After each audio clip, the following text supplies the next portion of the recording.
หลายๆคนอาจจะสงสัยแม่นบ่ว่าก ล้องวงจรปิด AI แม่นหยังแล้วกล้องวงจรปิด AI มันสามารถเฮ็ดหยังได้แน่กล้องวงจรปิดที่ห้องรับ AI มีผลประโยชน์ดังนี้เดี๋ยวมื้อนี้พวกเฮามีคำตอบมาให้มาฟังนำกันเลยกล้องวงจรปิด AI แม่นกล้องที่บ่มีเพียงแต่สามารถบันทึกภาพได้เพียงอย่างเดียวเท่านั้นเพราะมันมี AI จากเทคโนโลยีที่ทันสมัยเขามาสวยในการเฮ็ดเวียก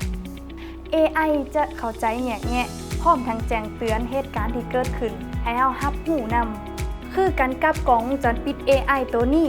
มันมีความสามารถกดจับคนสัตว์สิ่งแปลกปลอมหรือเหตุการณ์ต่างๆที่เกิดขึ้นพร้อมทั้งแจ้งเตือนเขาในโทรศัพท์มือถือให้รับรู้นำอีกด้วยนอกจากนี้มันยังมีอีกหลายๆฟังก์ชันในแอป Boss Lab ที่นำใส่ฟรีเช่นว่าตอบโต้ทั้ง2ฝ่ายร่วมกันได้อย่างสบายเพียงแต่ยกมือข้างไว้มันก็จะโทรหาเขาโทรศัพท์แบบอัตโนมัติมีโหมดสำหรับเด็กน้อยและผู้สูงอายุว้าวมาเพียงเท่านี้ก็สามารถเดาได้แล้วแม่นบ่ว่ากล่อง AI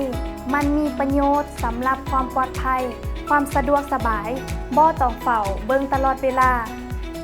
ขนาดน้อยๆกระทัดรัดแต่คุณสมบัติและฟังก์ชันหลายกว่าที่คิดถ้าอยากลองนำใช้สามารถติดต่อตามข้อมูลที่ขึ้นในหน้าจอนี้ได้เลย